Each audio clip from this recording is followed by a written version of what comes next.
Hello there, everyone. I'm back to tell you some more custom Forsaken characters I created. Some had some not information, some. I got some ideas from some things. Sometimes I forget words, guys. Don't blame me if I mess up a sentence or two. But I got some ideas from some things. I finished some ideas I made in the past that I wasn't able to finish when I made the last episode.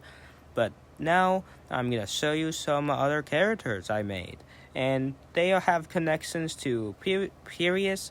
I keep forgetting how to say words. Old characters that I used to, not I used to. What I made that I made in the last episode. Jesus Christ, I can't talk today. And some already existing characters in Forsaken, and some future characters that might have some connections in the future that I won't tell you yet. Anyways, let's get into the first character. First up is the Beast. Sorry if I do annoying things here and there, I just like to be funny. Anyways, back to the Beast. The Beast is from, Frida Facility, along with the Ice Queen. This character is a survivor, and they're actually connected to, the Ice Queen, because before they regained their consciousness, they were being controlled by the evil crystal. And by doing that, the crystal was able to capture one of the people that was trying to escape.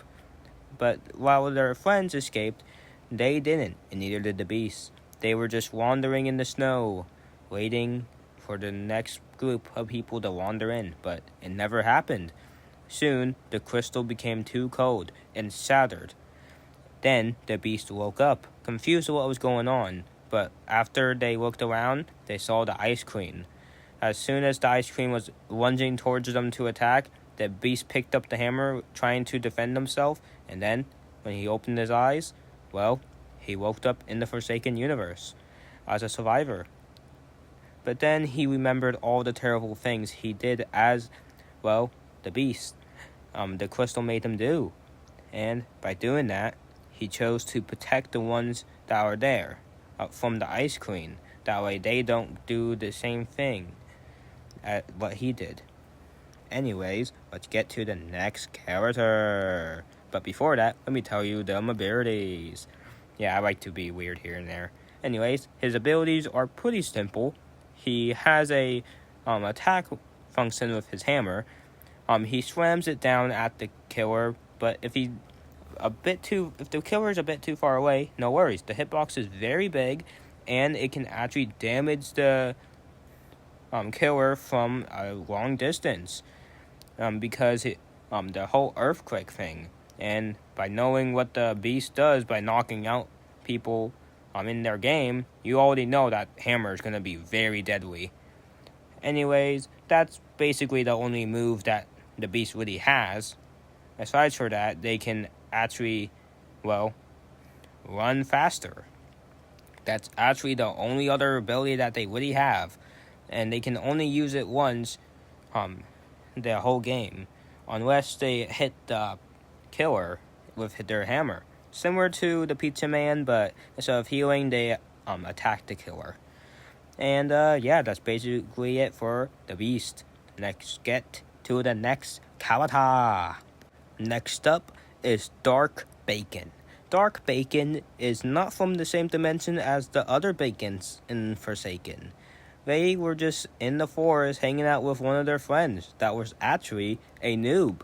And while doing that, a fire went off in the forest. The whole forest actually caught on fire. And, they tried to escape, but while doing it, someone that was in the forest with them that they didn't know about, a actual killer that no one actually knew about until now, actually killed the noob. And the bacon hair, they just lost it. They killed the person that killed their friend. And after that, they went on a rampage, finding a city and just killing everyone in sight. Soon, the police came, and not even they could stop him. After that, the whole city was destroyed. Unknowing to him, someone was keeping an eye on him. And that someone was the god of Forsaken. They saw him, and thought they would be perfect for another killer to add to their universe. So they snatched him up and plopped him into the killer zone. As soon as that happened, he started killing the survivors one by one, even being able to beat the beast, and even some others.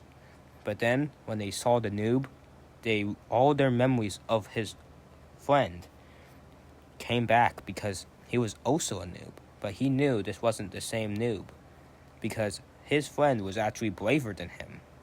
And this noob was a wimp, running away at every chance he gets. So, as his new role as a killer, he chose to just kill this noob, but with some hesitation. After that, this bacon here lost some of his powers, not becoming as powerful, but still very deadly. Now let's talk about his abilities. First up, he can actually zap the survivors from a long distance with purple lightning bolts. It might be weird, but he can, after going insane, he actually grew this weird tentacle things that can actually hover around him, and it works as lightning. It can electrocute the survivors, and it actually works as a kind of a poison from like 1X's ability, and it only goes away after 6 seconds, so that's going to be very annoying at the end. So yeah, and aside from that, he has a normal punch, and he has a sprint. He's allowed to, the sprint allows him to run faster, but after he runs and hits a survivor, he actually gets cooled down by a bit, and he starts to stutter. And that's kind of weird, because I don't even remember what I thought about that, so I'm going to need to tell you guys about that in the future for an update. And that's basically it. Let's go on to the next character. Next up is Roblox himself. I know, you might be thinking, wait, isn't Forsaken already adding Roblox as a survivor? Well, yes, but since the recent events that have been going on, I think of him as a killer. Because think of it, why would he be a survivor if he tried to ban the only person that's getting rid of weirdos on Roblox trying to get kids? Again, I forget words. That's why I didn't say the usual word. And, yeah, that's why I think of him as a killer. In this universe, he used to be good, but after banning Swept, he actually started being more mean. Eventually, becoming so mean that even the universe that Forsaken is, the god chose to snatch him and turn him into a killer in this universe. Turning him more powerful in this universe than he was in his own domain. His hammer grew, and, he started becoming more wicked. Even the survivors that once respected him, his own friends, started to fear him, and started to be sad that what he has become. Anyways, let's talk about his attacks. Like usual, he has his hammer, so he's able to hit people with it as his normal attack. But as a couple of other attacks I thought of, he can actually jump in the sky and land in an area with survivors to actually knock them back and actually knock them out for a second for him to actually attack them. Something similar to 1X's whole ability that hits a character and puts things on their screen. Something similar to that, but instead of being hit with this sword, he's actually just coming from the sky. And also, he can actually just throw his hammer as a boomerang. And I thought that was actually pretty cool. Anyways, let's get on to the next character. Next up is Swept himself. Yep, that's why I added him into my custom Forsaken universe. Because if we have Roblox as a killer, we have to put Swept in as a survivor. Am I right or am I right, guys? Anyways, Swept is a survivor because he's been doing good things on Roblox. He deserves to be a survivor. Anyways, there's not much of a backstory from him. He just got banned from Roblox, but then after the ban happened, he just got sucked into this dimension. And he was just confused at first, but then he saw Roblox killing people, and he chose, I'm going to do the opposite, and started giving people medkits. And the weird thing about this is, he actually has them on him all the time. Like, he can just spawn one out of existence. Must have been a glitch that happened after he got banned and summoned to this Roblox game. He must have just been able to summon medkits, but there's just a cooldown now. Anyways, he's a survivor, and his moves are, well, he can summon medkits. It has a timer like usual. And, yeah, that's basically all he has. He can also summon other items, but it takes longer, and, he kind of needs to give characters free medkits, to actually be able to summon one of those random items. And after doing that, he can only use it once, and then it just disappears. So, yeah, that's basically Schlep. This one's kind of shorter because, well, he's not much to talk about. But, yeah, let's go on to the next character. Next up is the Bacon King. That's right, there's more bacons coming up in here. Geez, how many bacons are there now? Like, there's the Bacon King, there's also Dark Bacon, and then there's the Slasher, which is also a bacon hair. Geez, now there's 3 bacon hairs. Anyways, oh wait, no, there's also 4, because the Slasher's son. Anyways, I'm getting sidetracked. Anyways, the Bacon King's backstory is after the Slasher actually died, he actually came into power after him in the second place spot, because the other guy that was in second power to the Slasher was actually became number 1. But after all the Bacons rebelled, he chose to rebel with them. Actually having an old weapon that the Slasher actually gave him just in case if he died. And it was a flaming axe. It was actually supposed to be on the model, but I forgot to add it in. So, yeah, my bad, guys. Anyways, in the war, he was off on the sidelines killing evil bacon hairs. And, yeah, that's basically it. But after the war ended, he went into a peaceful era. He was helping kids out. He was getting animals out of trees. You know, all the normal nice stuff people do these days.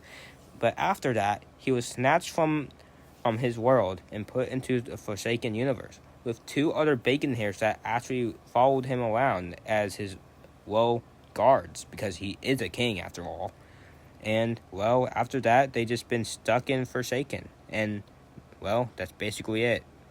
But then he saw the Slasher and also his son. He wasn't sure what to actually think of it. But then the Slasher recognized him and was furious he wasn't a killer like him. So he attacked. And, well, defending himself, the Bacon King fought back with his flaming axe. And so did his guards. After that, that's basically it. They've just been in a never-ending cycle. Anyways, his abilities is a flaming axe attack and summoning minions. Something similar to Cool Kid when he's summoning pizza men. But these bacon hairs actually just drop out of the sky instead of coming out of the ground because, well, how would they come out of the ground? They're not zombies. Anyways, his flaming axe is just like a stunning thing, nothing normal, something similar to, well, the Chicken Man, I forget his name, and that's basically it. And let's move on to the next character. Next up, we got another survivor, and this is actually pretty interesting because this is actually my cousin Timothy that my other cousin Wyatt replaced me with. Still salty about that, but I'm trying to reconnect. Anyways, I'm getting sidetracked again. Messed up words. Anyways, Timothy is a survivor. Unlike my cousin Wyatt, that's actually called King Monkey 02, but in this universe he's Dictator 02.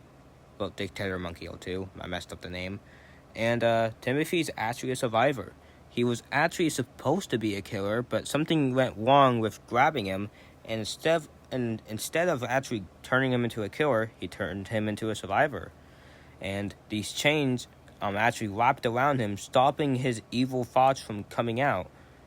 Because he spends most of his times in games that involve killing people. So he usually, when he sees a game that involves killing, he usually is the killer. But these chains stop him from killing people.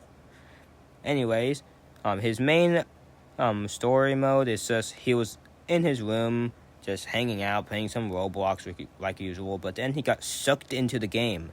He was about to become a killer, but something went wrong with the coding, and he turned into a survivor with these chains surrounding him. And that's basically it. But then inside of one of the matches, he saw King Monkey 02, also known as Dictator Monkey 02 now. And as seeing that, he was confused to see he was on the survivor side instead of the killer side. But not wanting to lose, he chose to actually fight as a survivor, using his chains to actually wrap around the killer and actually stun them for a bit, and also using his actual swords to slash them like the Chicken Man. And he can actually be a very good survivor with all his skill and gaming that involves fighting. Anyways, that's basically it. I already told you his abilities. And yeah, that's basically it for Timothy. Shout out to Timothy and King Monkey 02. I don't think my cousin would like it if I said his normal name that much. So yeah, let's move on to the next character. This is the Junkyard Killer. It might look a bit confusing, but it will make sense. His origin story, well, he was just in the dump one day, just cleaning up garbage, but then he saw a weird portal, and he walked through it.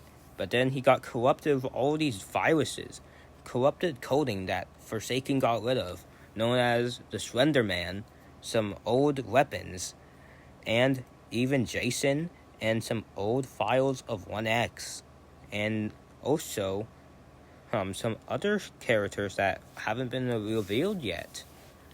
So he, with all these new powers, he got overwhelmed and started killing, not knowing what these abilities will do. He just used them at random. Usually he's not able to get any hits off because he's not used to all these abilities. He was just a normal man. But with no choice, he can't even leave because not even God of the Forsaken Universe can kick him out. He can only kick people in. So he's forced to kill people without knowing what his abilities do. His abilities are pretty similar to what he looks like. He's able to throw garbage at people. That's the only ability that he's actually good at. He's able to slash people with his scythe. He's able to grab people with his tentacles. And he's even able to throw a sword like 1X. And his normal attack thing is just, well, his Jason's slash thing. And all these random abilities, it's kind of hard to do anything and get a strategy with it because, well, he's not really used to all this, and he's not used to this arsenal, and these are not even his abilities. They're just thrown out worthless abilities that was tossed in the trash. So he's just forced there. And that's pretty much it. A random character that I just made up on the spot. Anyways, let's move on to the next character. And the last one. This is Mafioso's second in command. Mafioso's second in command, well, he was actually a fan of Guppy. That's why he always had a Guppy mask on. But after a while, some experiments went on, and the mask actually became one of his head. Soon he was able to make expressions with the mask, which freaked out even Mafioso. But soon everyone got used to it. But after a while, he actually didn't like being a part of the mafia. He wanted to retire, but if he knew if he asked, he would be killed on the spot. So instead of doing that, he ratted Mafioso out to the police, betraying him, almost getting him arrested even. But then they both got sucked into Forsaken, not being able to do anything about it. So Mafioso got sucked into the killer area, and Mafioso's second in command actually got sucked into, well, the survivor area because he was actually a good person. And after that, everyone respected him, especially Chance. Chance was actually very glad to see someone who was actually good on Mafioso's side at one point. And they actually hit it off very well. They were best friends at the beginning of when he got there. But then, when Mafioso saw both of them working together, he flipped out, summoned a bunch of his minions, and after a while, Chance actually abandoned Mafioso's second in command, ruining their friendship. And yeah, that's basically it. Now for the abilities. Mafioso's second in command. This guy doesn't have a name yet, so I'm trying to think of one. His abilities is basically like a sword slash and a gunshot. His sword comes from a family line of a lot of, well, you know, mafias. I don't know the real word for it. And yeah, that's basically it for him. I told you his origin story and his abilities. And yeah, that's basically all the characters now. This video has gone on way too long, guys, so it's about time I end it here. But just to let you know, I'm making more, and, well, I actually forgot to put one of the characters I made in this video, so you're gonna have to wait a bit longer for that one. Anyways, see you on the next one. Bye-bye!